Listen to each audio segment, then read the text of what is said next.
Hola gente de YouTube, ¿cómo están? Bienvenidos a un nuevo video. Hoy vamos a hablar de las muy distintas opiniones que hay en diferentes sectores en torno al Barça. Este video básicamente es una especie de desahogo y crítica hacia quienes creen que tienen la potestad para hablar del Barça, hablando específicamente de entrenadores del fútbol europeo. Ahora están las declaraciones que hizo Rafael van der Vaart, llamando al Barça una mafia, el mismo presidente de Leeds, exporteros, exfutbolistas, bueno. Todo el mundo está hablando de que el Barcelona básicamente es una monstruosidad comercial y dejando muy en duda cuáles son los medios por los cuales el Barcelona ahora puede fichar, como dejando una especie de malicia, como diciendo, por ejemplo, algo que dijo Klopp: si a mí me dicen que no tengo dinero no gasto nada, haciendo referencia a que el Barcelona hace poco hacía mención a que no tenía nada de dinero y ahora está gastando mucho dinero en fichajes. Yo me pregunto entonces, sin obviamente vulnerar su derecho a opinar, todo el mundo tiene el derecho de opinar, es aquí la crítica sobre el contexto en el que se hacen las opiniones. Yo me pregunto entonces, no leen o no se informan antes de emitir una opinión estas personas en los cargos que están, teniendo en cuenta la potestad que tienen sobre muchas personas, dejando entonces declaraciones vacías y ridículas como Nagelsmann, como el mismo Tuchel, aunque en el caso de Tuchel es un poco más entendible porque él está perdiendo jugadores o estaba perdiendo jugadores que pensaba utilizar. Entiendo que se ponga un poco a la defensiva. Y lo mismo con Nagelsmann. Puedo entender también que haga una crítica hacia el Barça porque pues también se le quitó a su máxima estrella o por lo menos a su mejor delantero.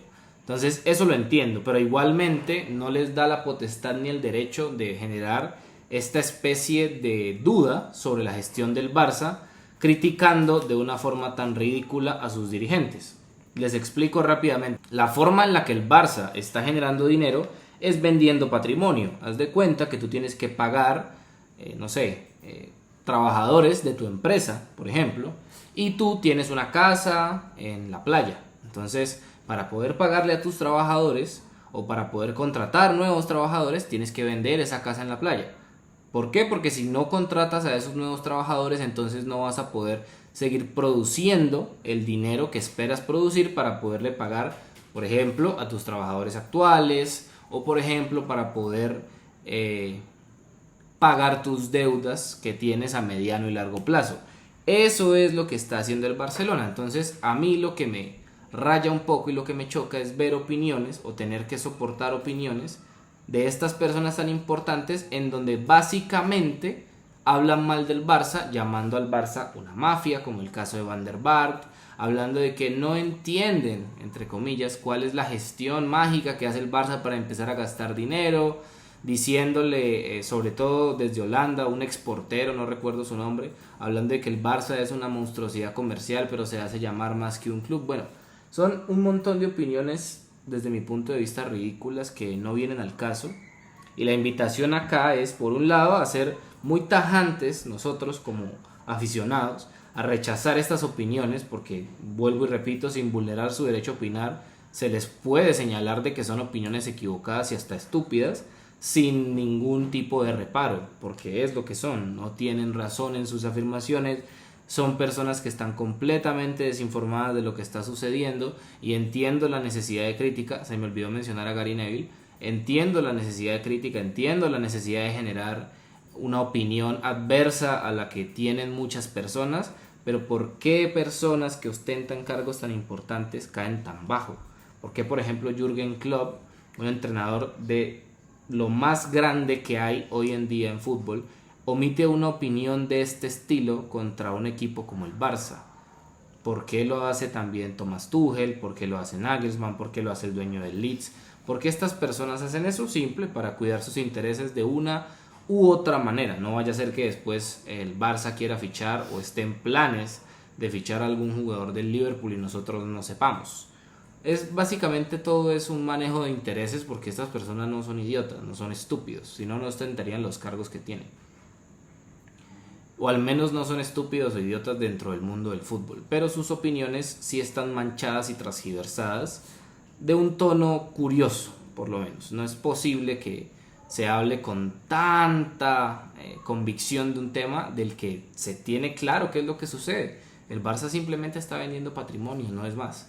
Eso es lo que hace el Barça, vender patrimonio para posteriormente generar dinero, traer fichajes. Esos fichajes pueden generar una expansión de la marca, lo que representa un mayor valor del patrimonio, y entonces con eso se puede pagar todo lo que se debe, las deudas a los acreedores, que incluso algunas de ellas se han renegociado, contratos de jugadores, todo eso depende de que el Barcelona logre estabilidad. Si el Barcelona no logra estabilidad, nada de eso se puede pagar, simplemente se acoge a una ley de bancarrota y toda la deuda se traslada a plazos, ya sea que el presidente tenga que responder, digamos, con su patrimonio, sea como sea. Las leyes de bancarrota suelen funcionar muy similar en todos los países. Cuando te declaras en bancarrota, primero le tienes que pagar a tus empleados, luego a tus acreedores y por último a proveedores, al menos así es en mi país. Y por eso la gente evita declararse en bancarrota, y los proveedores, por ejemplo, lo último que quieren es que una organización se declare en bancarrota. Eso no significa que haya un pago pronto, al contrario. Entra el Estado, empiezan a entrar otros entes que lo único que hacen es demorar el proceso. Lo que está haciendo el Barça es evitar precisamente eso. No es que el Barça esté en bancarrota, la está evitando. ¿Cómo la evita? Pues con la venta de patrimonio, de una parte de su patrimonio. Vendieron una parte de su patrimonio, por ejemplo, el Barça Studios, una parte de Barça Studios, el convenio que se hizo con Spotify. Eso no fue una venta, pero es una inyección también de capital. Bueno, todas las palancas, que tengo justo otro video hablando de las palancas y cuáles son, cuánto ha ingresado el Barça por esas palancas. Más bien es cuestión de informarse antes de emitir una opinión, y nosotros como aficionados también tener muy presente que estas personas únicamente siguen sus intereses, y por eso suelen tener estas opiniones que a primera impresión suenan estúpidas, pero que realmente no lo son. Eso es todo lo que tenía que decirte. La invitación, ya sabes, es a que te suscribas, dejes tu like, comentes y compartas el video. Nos vemos en una próxima oportunidad. Chau, chau.